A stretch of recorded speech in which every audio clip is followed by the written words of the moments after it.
Hey everyone, and welcome back to the Leadership Project with your host Mick Spears. We bring you thought-provoking guests and topics every week to challenge your thinking about leadership. Our aim is to help you become the leader that you wish you always had as we learn together and lead together. Hey everyone, and welcome back to the Leadership Project. It's now at that time of year that we're closing out 2022 and heading into 2023.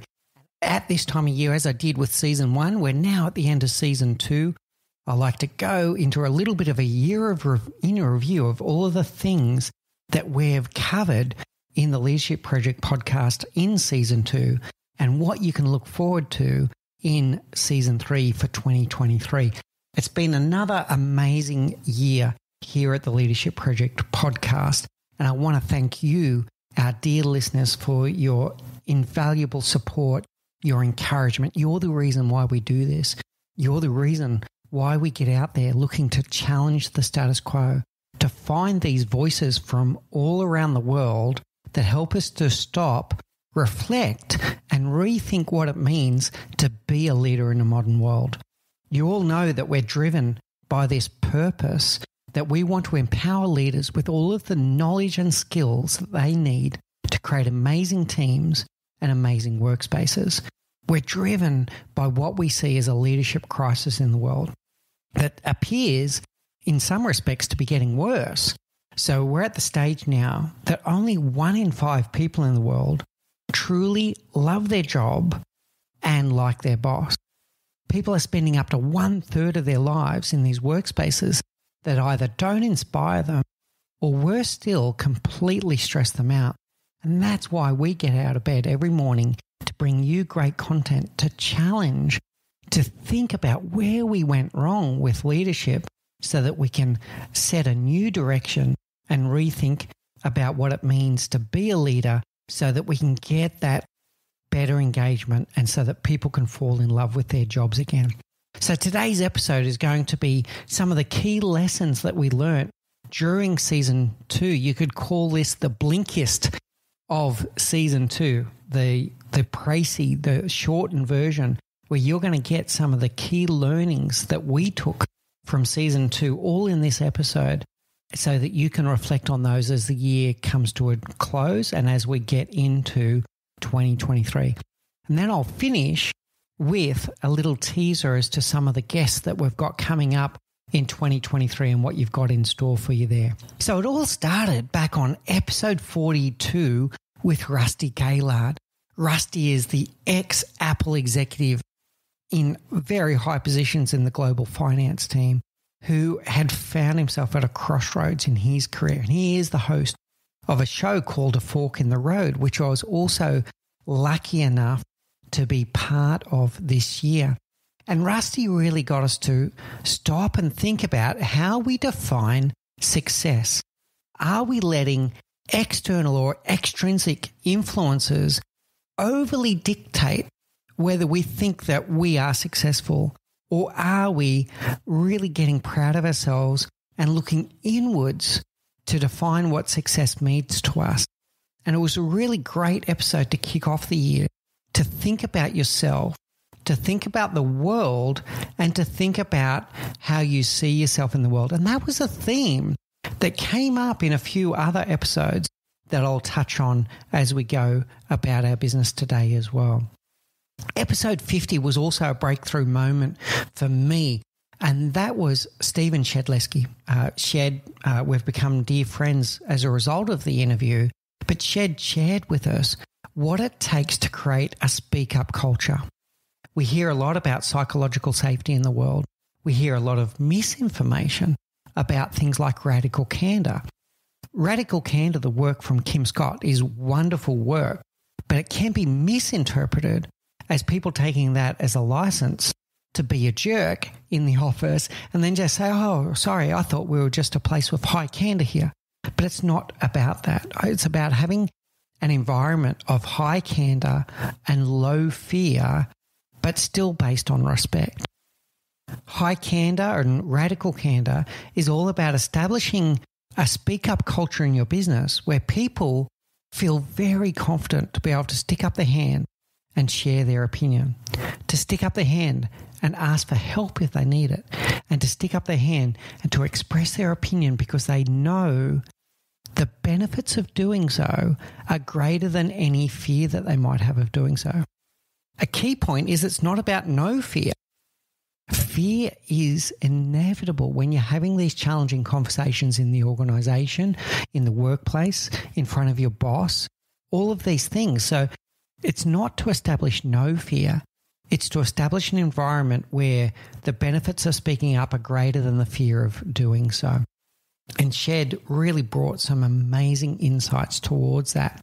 One of the big ones that has stuck with me ever since is about how you create any culture.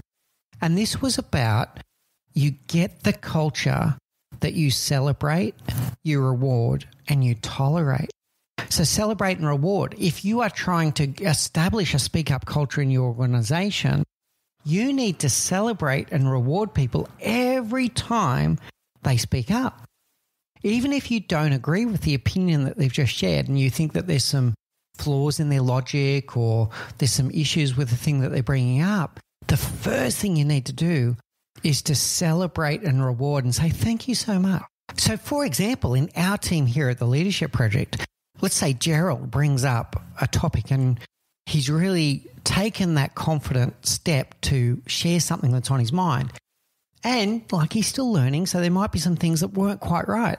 But you still need to celebrate and reward and say, Gerald, thank you so much for speaking up. This is exactly the kind of environment that we want here where people do express their opinions and bring their thoughts to the table. What I like about your idea is X, Y, Z, but I need to ask you some questions about it, which is, and then to have that respectful challenge of what the idea was. But the first step is always to celebrate and reward. So the third one is that you get the behavior that you tolerate. And this might be the most insidious of the three. When we think about high performers in our business, and there's always some where there's someone that's achieving great things, but potentially their behaviors are not in line with the values and beliefs of the team. If you tolerate that behavior, it then starts impacting the culture and the team that work with that individual. You'll see one of three types of behaviors from others. They'll look at it and go, whoa, okay, if Jim's allowed to do that behavior, I might as well do it as well. He seems to get rewarded for this type of behavior. I might as well do it as well. So they start joining in on the behavior that you don't want. The second is that they get quite upset, and they get upset that Jim is behaving in a certain way, and they start to quite quit. They start to disengage because they can't believe that that kind of behavior is tolerated around here. And then the third one, it might get to the extreme where they just simply quit, where they're so incensed with that behavior and they cannot believe that that behavior is tolerated in this business, so they decide to look elsewhere for their employment. So from Shed, the speak up culture, making sure that you're encouraging an environment where the benefit of speaking up is greater than any fear of doing so. And how do you create that culture? You get the behavior that you celebrate, reward, and tolerate. So you have the right rituals to celebrate and reward the behavior that you want, and you do not tolerate the behavior that's out of line with the team. The next key one was Richard Newman in episode 53, and he really brought home a strong message about speaking with gravitas.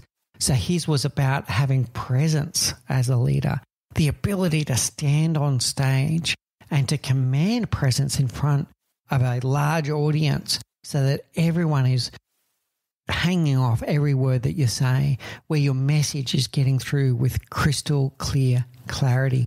And Richard's key topic is all about your body language and congruence. So is your very stance congruent with the message and the gravity of the message that you're sharing? Are your body language and hand signals in congruence with the message that you're sharing? And Richard shared some amazing stats about the difference that it makes in terms of all the way through to politicians and whether someone would vote for that person or not. So speaking with gravitas, all of the lessons from Richard Newman from UK Body Talk will always stay with me ever since that wonderful interview. The next key one would be Corey Chadwick in episode 55, where he spoke about leadership and mental fitness. Now, mental fitness, to delineate that between that and mental health deals with mental conditions. So it could be depression, it could be some other kind of mental condition that someone's going through. So mental health is really important. What Corey is talking about in his Live Your 10 message is about working on mental fitness. This is about mental agility. It's about going to the mental gym to work on your brain just like it's a muscle and taking your cognition to the next level. And I just absolutely loved the story that Corey was sharing during that episode. Episode 57 saw a dear old friend of mine come onto the show, Jeff Bloomfield. And Jeff Bloomfield from Brains Trust really doubled down on the message about how people make decisions. So about the science of trust and the science of decision making. And it comes down to that people do business with people that they know, like, and trust. Therefore, we need to work on our relationships. We need to work on activities that build and retain trust. And then the rest of it was all about the triune brain theory from McLean, which talks about the brain in three segments. The root or reptilian brain, which is responsible for our flight or freeze mechanism and responsible for our very survival. The limbic brain, which is responsible for processing emotion, and the neocortex, which is responsible for rational thought. And what scientists using MRI technology from MIT have now proven beyond any doubt is that people make decisions emotionally. We all like to think that we're rational creatures, but in reality, what happens is people make decisions emotionally and they justify them rationally. And as leaders, we need to think about that. We always need to tap in to the emotion of what's happening around us. How is someone being impacted by a decision that's being made? And what is their emotional state associated with any kind of situation? This is whether we're trying to get them to make a decision or we're trying to get them to be on board with the decision that has been made. We really need to understand that people make decisions emotionally and they justify them rationally. Episode 59 tapped into a topic that we've spoken about a lot on the program, which is diversity, equity, and inclusion. But it brought Martine Kalor to the table, sharing her thoughts that DE&I is not just the right thing to do, it's a business imperative. And she spoke about the business benefits that happen from having that diverse workplace, from having a equitable workplace, and for having a workplace that's based on inclusion. And she did give us great guidance on the difference between equity and equality, which are two terms that are often misunderstood. So Martine's episode was really something that you should take a listen to, particularly if you are interested in being an ally for those people out there that are looking for support around diversity, equity, and inclusion. Melinda Muth, a dear old friend, came for episode 61, and she's recently relaunched her book that she co-authored. And when she came onto the episode, she spoke about whether the workforce and workplace that you're working in, is it more like a beehive or is it more like a jungle? And a beehive is a very ordered organization where people are all working towards a common purpose. Everyone understands their role. They understand their interactions with other people. And a jungle is more survival of the fittest. Who is going to survive in this organization? And just the title here, are you in a beehive or are you in a jungle? And there's really something there for us to stop and think about as we start thinking about the culture that we want to set in our businesses. Episode 62 then saw Dom Narciso come to the show and share her perspectives about living your new story. And this is about the stories that we tell ourselves about ourselves and how that manifests the life that we end up living. So if we are telling ourselves stories about our own identity, about how other people think of us, about how we treat other people, we start believing those stories. So she encouraged all of our audience to start rewriting your story. If you do want to make a shift in the way that you're seen, in the way that you feel, in the way that you are in the world, it's time to rewrite that narrative in your own mind first before you start expecting major changes out there in the world. Episode 63 saw Dr. Julie Pham come to us with her book and her wonderful concept called the 7 Forms of Respect. And this was a huge moment for me. The 7 Forms of Respect really helped me to understand where some of the moments of tension occur in a business. So the way one individual sees respect compared to another person can become a point of conflict if they don't understand each other. So for one person, process might be the highest form of respect that you can have for each other. And another person, it might be about creativity.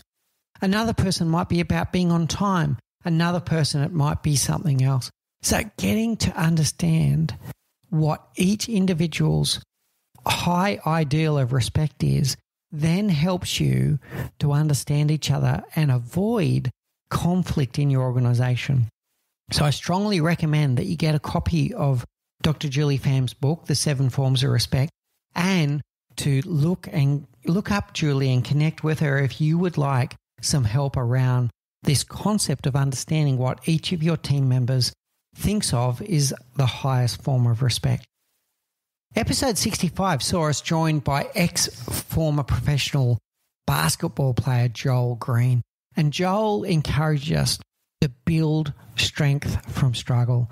And this became increasingly more important as the year went on, to think about the struggles that you're in. And we've all been through struggles in the last few years, let's face it. But to think about that around the lessons that you're learning, around the muscles that you're building, around the strength that you're building, the more things that you go through, the more strong you get. So Joel Green, Strength from Struggle, was about turning current adversity into opportunity to convert lessons learnt from things that happen around you into muscle building strength for your brain, for your resilience, for you as a human being. In episode 72, we had Heather Hansen talk to us about unmuting and speaking up, a little bit of a different take from Stephen Shedletzky in the Speak Up culture. Now we're talking about cultural differences and also gender differences when it comes to the ability to speak up and to have your voice heard. And Heather's episode was just amazing. It's become one of the favorites of the team here at the Leadership Project. So I strongly encourage you to take a look at Heather's episode 72. Episode 73 saw Guillaume Viertre come to us with his concept around strategic narrative. And the provocative version of this is that he believes that storytelling is dead, which is a little bit extreme. But what he's trying to say is a story has a start and a finish, whereas a business does not. A business looks to go on in perpetuity. So a strategic narrative is a story that builds. It doesn't have a start. It doesn't have a finish. It's a story that builds towards some kind of purpose, and it continues to go on in perpetuity. So his programs that he delivers through his business are all helping people, whether it be from brand storytelling and brand marketing through to leadership, to build a strategic narrative around the organization, not just a short-term view around a bit of storytelling. Simon Severino came to us in episode 74 and introduced a really important question, which was speed versus velocity. And we've all probably fallen into this trap at more than one occasion in our career. Speed is all about how hard am I working. Velocity adds the additional dimension of the vector. Where are we heading?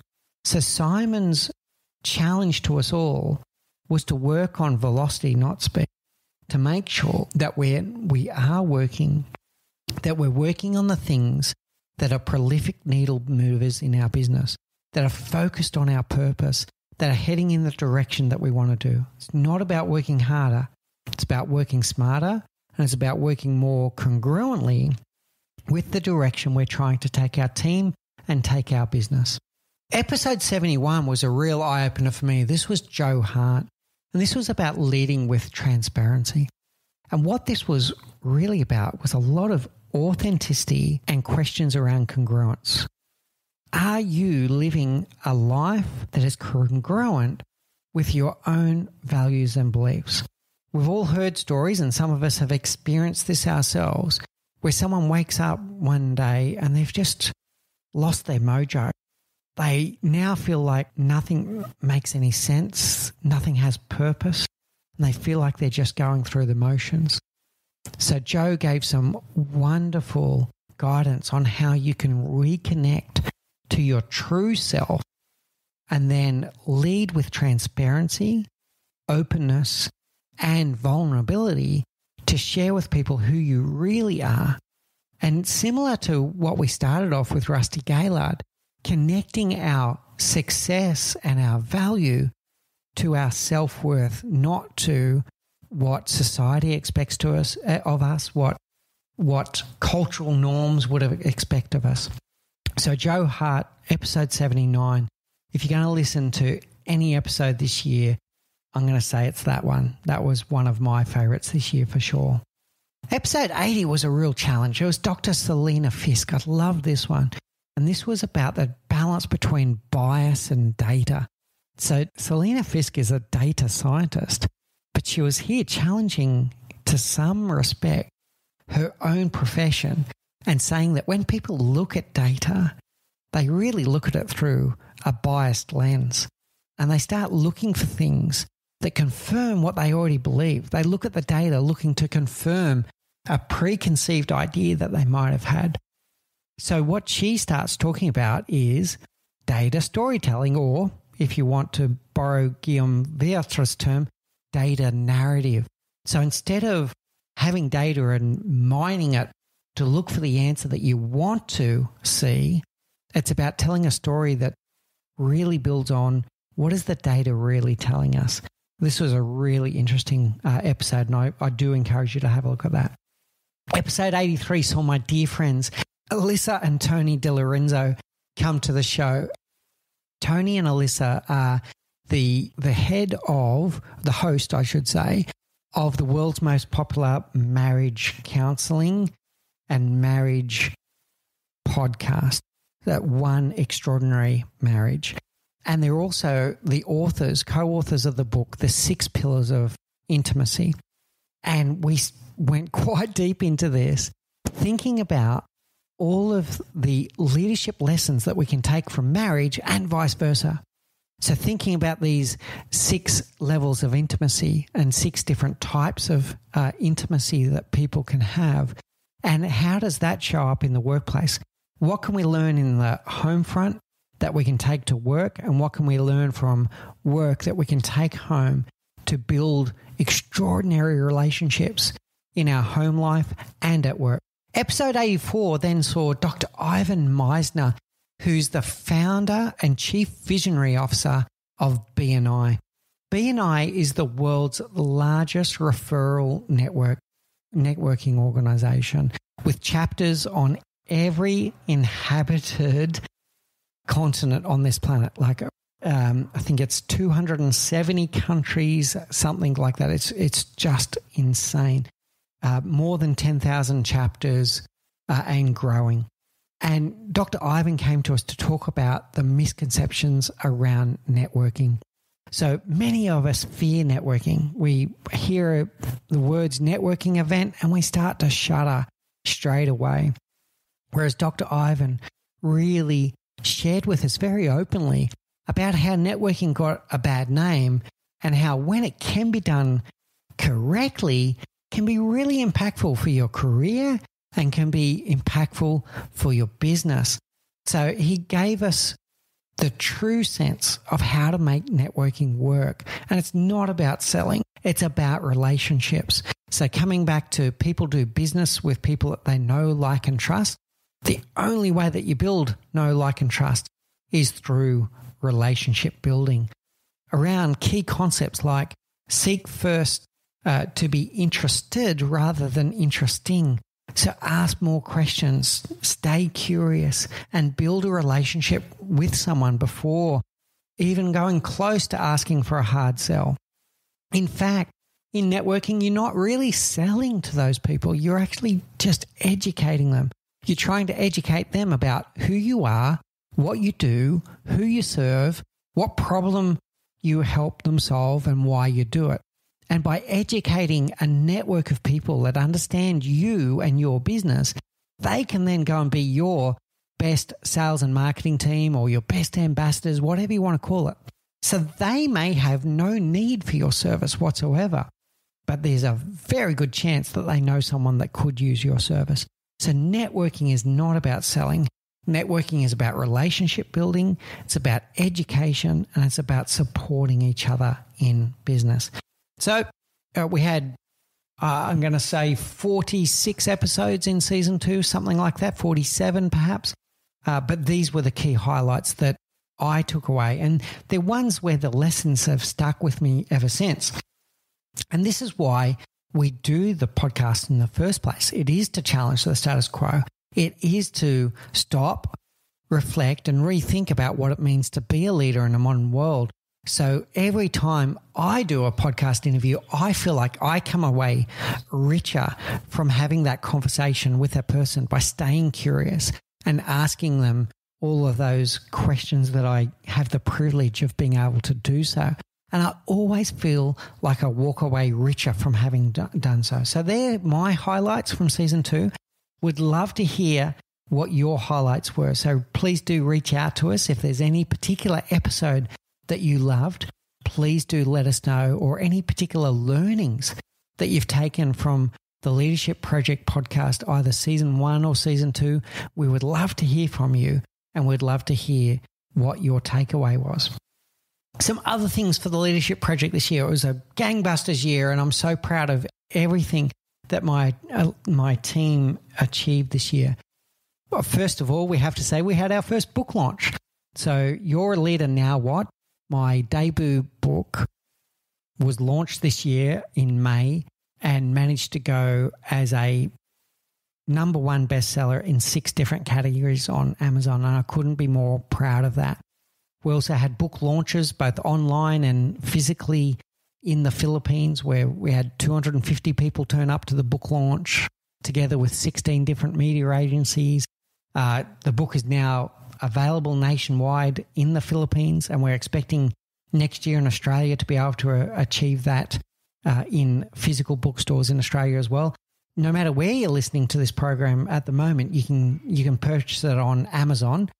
And if you do get a chance to, if you haven't done so already, please do purchase it on Amazon, and please do go ahead and leave us an honest review. It really means the world to us if you're able to do so.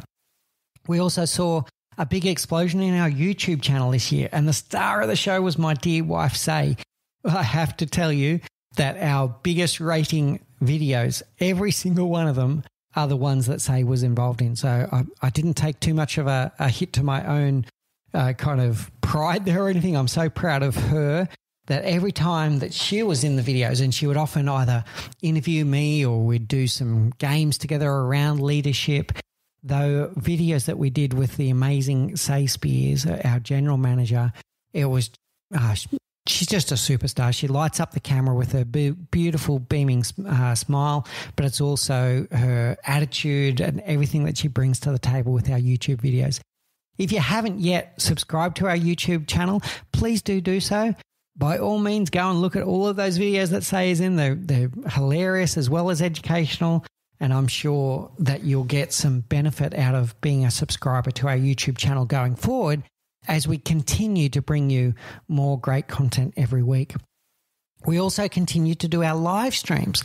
Sometimes the live streams were on specific topics. We had a big focus in both our live streams and our webinars this year around emotional intelligence and getting people to get in contact with their emotional intelligence. Of course, it is the number 1 predictor of your future success is when you work on your EQ.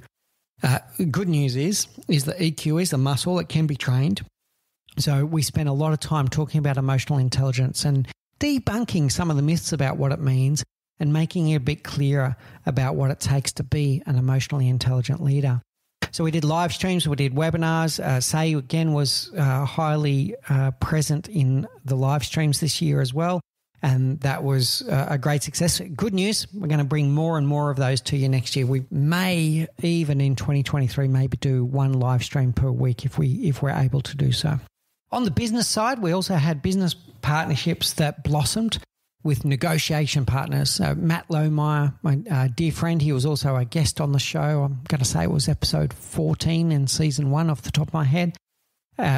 Matt knows more about negotiation than I've could ever possibly known. In fact, he's probably forgotten more about negotiation than most people know. So he's absolutely a deep expert in what it takes to lead and manage a complex multi-party negotiation. And we did establish a business partnership with negotiation partners where we too also get involved in the delivery of negotiation partner programs, but we also give you access to those programs. And the other big partnership was with the Lighthouse Group. So we joined the Lighthouse Group. I'm a transformation partner with the Lighthouse Group now, and we do business-to-business workshops. The Lighthouse Group is out there looking to help businesses accelerate their transformation through leadership. And they really help work on where a business wants to go, what their values and beliefs are, what are some of the limiting beliefs and things that are stopping them from getting to where they want to go, and helping them to develop highly engaged action plans that get the business on track. Their leadership principles are around 3 dimensions of leadership that a great leader needs to be able to lead self, lead others, but also lead the business. So there's a heavy emphasis in the Lighthouse Group work around business acumen and around navigating as a team to where you want to go. If you would like support from the Lighthouse Group in helping get your team or your business on track, please do reach out to us or reach out to the Lighthouse Group directly and tell them that we sent you. Now, that was some of the highlights of 2022. I want to give some teasers now about 2023. First thing is we're going to have more amazing guests on the show, and we've already got a stellar lineup for you. We have coming up in the next few weeks a 9-time Emmy Award winner, Jane Hansen, will be joining us on the show and sharing us a lot of advice around how leaders can manage media, particularly in a crisis situation, but it's how you can manage your public relations and media, how to handle yourself when a microphone is put in front of your face, potentially in a moment of crisis. So Jane talks a lot about how to handle yourself in front of a camera, how to handle yourself in front of the media. We have Mike Green. I absolutely love the conversation with Mike. To spoil the fun, I've already done this interview. Mike Green Leadership, he talks about leadership in the wild, and he conducts leadership programs with leaders in the most far-flung places in the world on things where a leader has always wanted to do a certain adventure, and he takes them there, but takes them on a leadership journey as well as a physical journey. We have Mark J. Silverman. Mark is the host of a new podcast called the Rising Leaders Podcast, but that was an evolution of a previous podcast that he did called Mastering Overwhelm. He's one of the most successful business executive coaches in the world, and he shared us his own personal story with a lot of openness and transparency. He was homeless when he was in his early to mid-20s, through to being one of the most successful business coaches in the world. It's an amazing story. You don't want to miss that.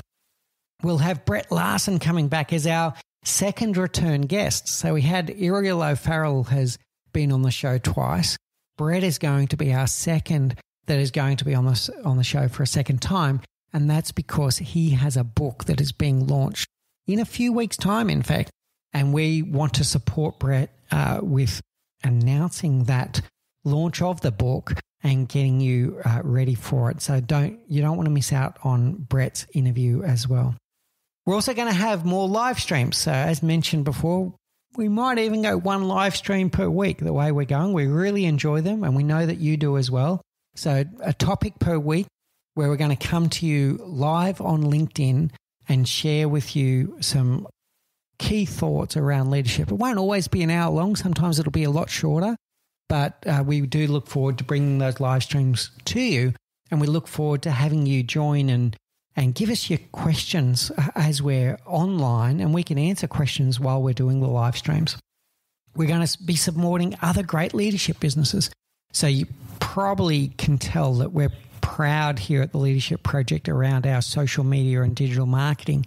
So under the guidance of our amazing general manager, Say Spears, you'll probably see that the Leadership Project team will be working behind other businesses, helping them with their social media, helping them with their digital marketing, with webinars, with videos, with all of the things that this amazing, talented team can do. You'll see more public speaking. So I'm going to be going more into the public speaking realm this year as well. Up until now, a lot of my public speaking has been virtual with the pandemic, but we are getting to the point now where there are more face-to-face events, and I'm looking forward to standing on those stages and bringing you more great presentations and speeches. So if you are in an organization that's looking for a keynote speaker around the topic of leadership, you know where to find me, and I'd love to support you with that. And finally, I'm really excited to tell you that we're going to publish probably at least 2 books this year, maybe one, but let's go 1 to 2 books this year. I'm partway through writing my second book now. It's called The Influential Mindset: How to Inspire People into Meaningful Action Around Your Worthy Cause. And the third book is going to be about imposter syndrome.